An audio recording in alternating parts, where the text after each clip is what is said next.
Hopefully that should work.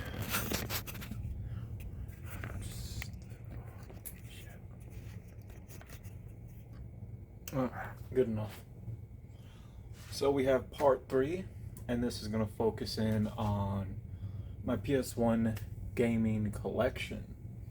So, go ahead and get started. We'll get started with the top one here. You guys can see that. A Bug's Life. I remember playing the demo when this came out. Now, for maybe like a younger viewing audience, well, what do you mean demo? Did they have demos back then? Yes. Sony at the time, back in the day, and this is just a regular CD, but back in the day, there would be, you really didn't see ads for games on TV mostly. You would either find out about it by, I want to say, magazine, if you will, like gaming books at the time, but mainly how you would find out about games. Companies would be working on games and they would put out maybe 30 minutes, 25 minutes, almost an hour on a disc for different games, and it would be like multiple games, and it would be like a demo disc, right? And I had 2 of them at one time that were given to me by a friend who's no longer around anymore, who he has passed for quite some time now. Those demo discs, I did unfortunately lose in a flood down in the basement, unfortunately. But, that's how we were able to play games. And Bug's Life was on a demo disc with, so many others like Rugrats or Extreme Snowboarding, just to say the least. And as we go through this video, some of these games you're going to see with like weird ads on them where you could play a demo of a game on a game. So you guys will see what I'm talking about. So we have Bug's Life. Bug's Life, I feel, when it comes to Disney, I guess is now kind of also considered Pixar with this brand as well, with Bug's Life, is that it is kind of like an open world at that time. I would like to see this become updated within an open world game. I feel as though as if it would do good in today's time, just like it did then. So that right there would be Bug's Life. Moving on the next one, we would have the 4th installment of the 4 movie Batman games, based from 89 to around 97, and we have Batman and Robin. Not the best game, not the easiest. The graphics didn't age well, but it's a classic amongst those who are nostalgic, right? And you guys heard me talk about how I feel about that. When it comes to, I would like to see them properly redone. Now, again, some people are like, oh, well, they got the, Lego Batman, Lego Batman Legacy. That's Lego form, but it's based off the movies. That's cool, but, I'm not a Lego person. Anything with Lego kind of, it's just not for me, But, I think if this is like the second game, I do believe, of Batman where you are able to drive the Batmobile in it as well. This one right here was converted over, and it was Batman Beyond Return of the Joker.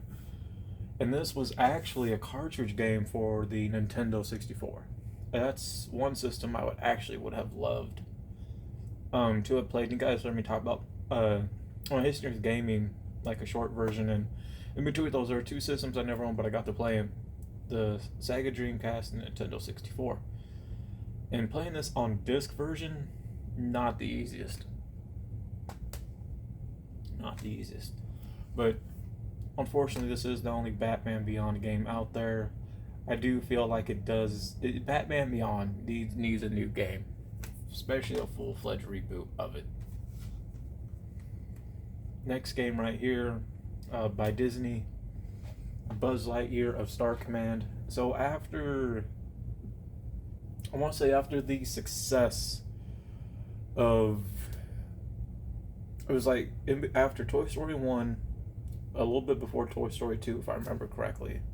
And it might have even took place right after Toy Story 2, to where Buzz Lightyear actually got his own movie from Toy Story. And this is on VHS, and this came out back in the day. I mean, Lord heavens, I forget what year this came out. Like, I was already alive and born. Like, I'm, 35 years old. And then there was the Disney show, on Disney Channel called Buzz Lightyear Star Command. And it was really popular. I used to watch it. So it ended up getting his own standalone game right there, Buzz Lightyear. So Buzz Lightyear is really popular. He's probably the most popular iconic character in the Toy Story franchise that's above Woody, believe it or not. People didn't really find Woody, Tim Allen's, Woody that interesting to even get a standalone game. Here we have Beyblade. Trying to play this game, when I mean try to, I used to own it back in the day and I rebought it. I don't know who owns the property to Beyblade. When I played it on the channel, it kept getting hit and it kept getting muted. Even once I said, okay, let me just mute the sound through editing and everything, and it still got hit. So I don't know who owns this property, but they don't want it out there. I used to play a lot of Beyblade back in the day because we used to have the physical Beyblades when I was growing up. The next one, which is a small handful of Cartoon Network shows that actually got their own game. And there wasn't very many. It was like very, very, very small handful. And here we have Dexter's Laboratory, Mandark's Lab. A classic. This is a replacement one too. My original, I had the book and everything. Again, I lost in a flood. But used to play this all the time. I would love to see more Cartoon Network characters get their own game, especially in today's time where it's just that golden age of it. I feel like this generation would actually appreciate it. Here we have Dragon Ball Z. Dragon Ball Z, in any anime show, usually gets their own game. There was a lot coming out back then, believe it or not. I would say one that I wouldn't mind owning on the Nintendo 64 version, or it might have been a Super Nintendo. One of the two. It was Tenchi Muyo had its own game. I feel like, that does need to be redone. And when I mean redone, like, I have the DVD series right here and I need the third movie. But, game wise, and finding this was actually hard. Like, this goes for a lot of money, but it is. But I luckily did even get it for cheap, like I did, for like $15. And it's Dragon Ball Z Ultimate Battle 22 for the PS1. And in this one, for this is the only game, the only one, I do believe, that actually features the Supreme Kai as a playable character. Here we have Gundam Battle Assault 2. I used to watch a lot of the shows growing up. Some of the figures still do. Didn't have very many experience with Gundam games because there wasn't a lot out there, just like today, which is unfortunate, in my opinion. Just like there needs to be a Zoid game, there is, but I just hear I don't really see anybody talking about it, playing it. But Gundam, and this is from the OG's original Gundams, right here. Next one, I can't pronounce this title at all. It's Gekido. This was a Rebought one that was in a, I think it was like for like $1 basket at Game Exchange. And the first one I ever bought of this is this one back in the day that had the booklet and everything. I played so much, like I wore it out, completely wore it out, and I retired it. And I said to myself, I need to find another one day. Luckily, I did. This game now, where price is like in the high hundreds online for like resale, crazy. And it's such a good game, and the soundtrack, the music for it, incredible, just incredible. This one is the only racing game I own. When it comes to the Ridge Racer games, everybody's favorite is going to be Ridge Racer Type 4. The reason why that is because of the opening intro with the graphics and the song. Just type in Ridge Racer Type 4 opening and you'll see. The soundtrack before this game, top notch. I recommend it. They do have the full version of the theme song for this game on YouTube. Trust me, you guys will love it. It's called Ridge Racer. And they even somebody went in and did the remake intro for it. And the second disc, you can actually, it's like a drawing disc. Like you can draw graphic designs and everything on the PS1 back in the day. So, I used to have this one when it came out. Again, lost it in a house flood. Took me years to get it back, to refind it for a cheap price, because online it was just like definitely within the high 200s. I'm gonna pause the video, but I'm gonna be right back. I gotta go run up and use the bathroom. All right. Ooh, shit. Yeah, that's what happens when you have a broken tripod. I cannot afford to get a new one right now.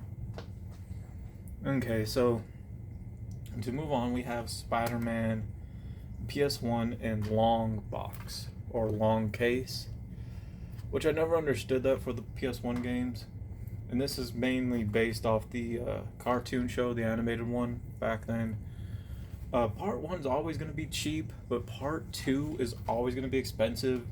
And Game Exchange has Part 2 for like $60. I don't understand why it shot so high up in price. I just never understood it. And again, going back to what I said with the one Spider-Man game from the Sega, same with this one. You're gonna have different characters like Daredevil, Fantastic Four, Black Cat featured in this game. Moving on is a sports game, but a fun one, Space Jam. Pretty difficult to play, but if you're into sports, you like Space Jam, Space Jam. Next one is a Scooby-Doo game. And Scooby-Doo, he had quite a few games out there in the day. This is a Scooby-Doo and the Cyber Chase, based from the movie, which is, what did I put it?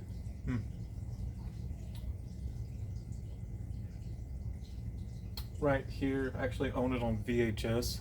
I wish I owned, like I have Zombie Island, but I wish I owned Alien Invader, Cyber Chase, and The Witch's Ghost on VHS, and I just don't. I wish I did. And the Boo Brothers. But this is a pretty fun game. I think Scooby needs more games, especially in this day and ages. We need more fundamental games. Just need to take a step back from anything serious. This one, so a lot of the harder ones. This game does need a full reboot from scratch.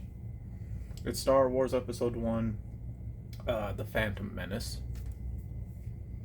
I used to rent this out a lot back when this came out. Never owned it until now. This one right here, Star Wars Episode 1, Jedi Power Battles In. With this one, right, you're playing Episode 1, but you can choose to play as any character, and it's a 2-player game too. And those are your selection of characters before their proper canon colors and everything, which is just really cool.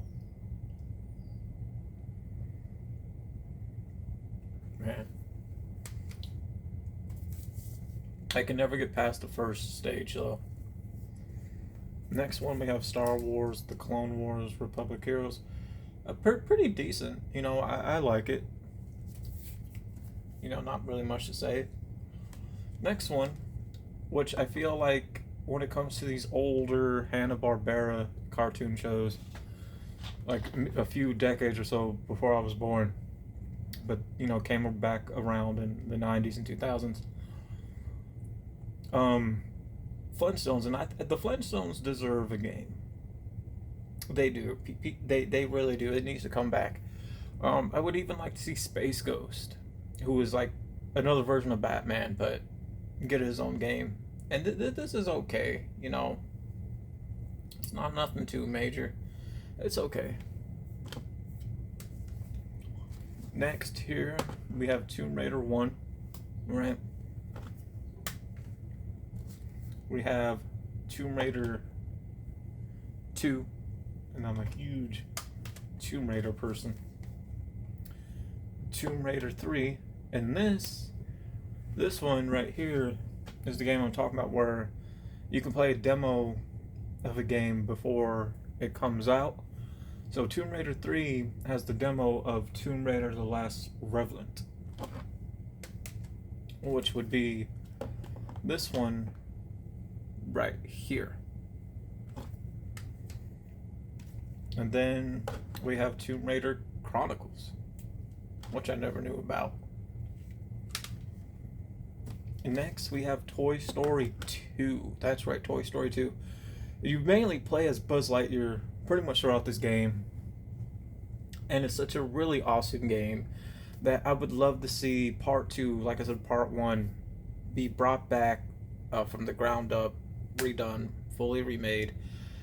Definitely as an open world, because if you watch like Toy Story and Bug's Life, you'll see why, you know, those are open world movies. So why not make an open world game and just have it be fun again? You ain't have to take yourself seriously, and this ain't a serious game, but it's really, really fun.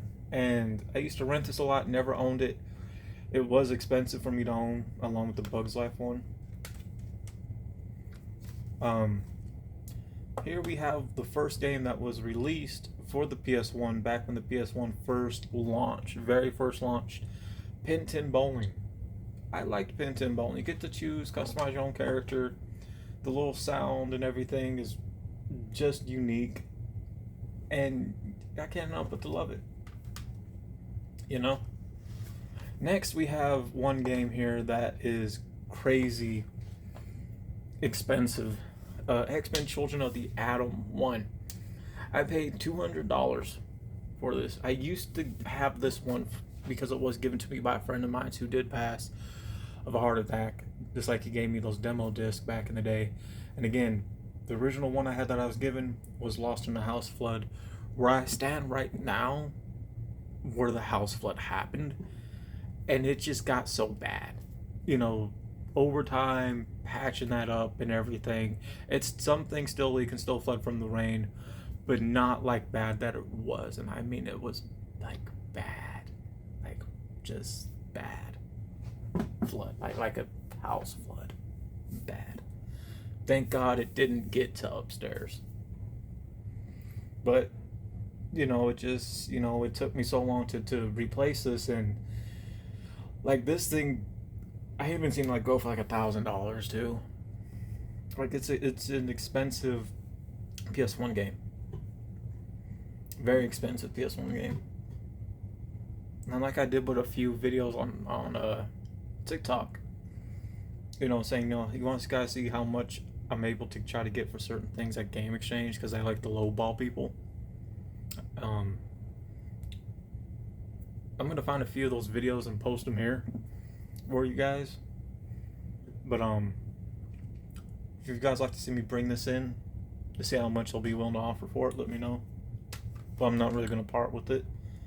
And the last game is X-Men Mutant Academy, This one features from the feature costumes from the movie, the first live action X-Men movie. And my favorite line is with Mystique. I think it's either if you win with her, she says it, and she's like, "Get on your knees and lick my titties." This is just always a turn on line. You know, turn on, right? But X-Men, Mutant Academy. I know they had part 2. I don't think I ever played it. But, that's it for part 3 of my gaming collection here. And this is a PS1. And the next one will be, I want to say PS2.